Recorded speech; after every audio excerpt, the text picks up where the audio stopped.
YCP అరాచక ప్రభుత్వంలో బలైపోయిన 15 ఏళ్ల అమర్నాథ్ గౌడ్ చావుకు న్యాయం చేయడంలో, అతని కుటుంబాన్ని ఆదుకోవడంలో కూటమి ప్రభుత్వం ఎంతో బాధ్యతగా వ్యవహరిస్తోంది.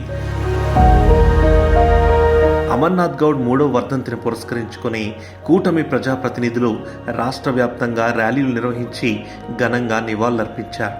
రాజవోలు గ్రామంలో అతని కుటుంబానికి ఒక శాశ్వతమైన సొంతింటిని నిర్మించేందుకు మంత్రి అనగాని సత్యప్రసాద్ గారు భూమి పూజ నిర్వహించారు. అమర్నాథ్ గౌడ్ కుటుంబానికి పరిహారం అందించడంలో, అతని తల్లికి అంగన్వాడీ ఉద్యోగం ఇప్పించడంలో, అతని అక్క హేమశ్రీకి మంచి విద్యను అందించడంలో, ఇలా ప్రతి అడుగులోనూ అనగాని సత్యప్రసాద్ ఆ కుటుంబానికి అండగా నిలబడ్డారు.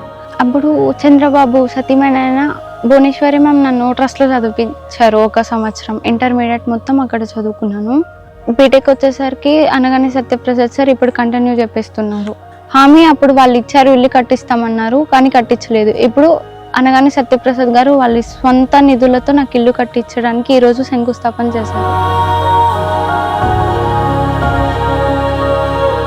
3 ఏళ్లుగా తమ ప్రతి కష్టంలో కొండంత భరోసాగా నిలిచిన చంద్రబాబు గారు నిందితులకు కఠినమైన శిక్ష పడేలా చేస్తారనే నమ్మకంతో ఉన్నామంటున్నారు అమర్నాథ్ కుటుంబ సభ్యులు.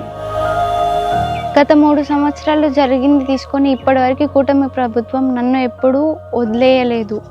చంద్రబాబు గారు కానీ అనగాని సత్యప్రసాద్ గారు కానీ నా వెంటే ఉండి అన్ని విధాలా సాయం చేశారు. ఒక తల్లిగా నేను కోరుకున్నది ఒకటే, నా బిడ్డకు జరిగిన అన్యాయం ఇంకొకరికి జరగకూడదని. నేను వాళ్ళకి మొత్తం లైఫ్ లాంగ్ శిక్ష పడాలని కోరుకుంటున్నాను. అమర్నాథ్ గౌడ్ చావుకు న్యాయం కోసం కేవలం కుటుంబ సభ్యులు మాత్రమే కాదు, రాజవోలు గ్రామస్తులంతా ఎదురు చూస్తున్నారు.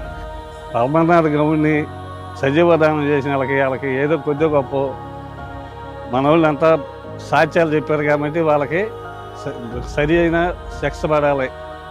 అది దానికోసమని జనం అంతా మా ఊరంతా కోరుకుంటున్నామండి.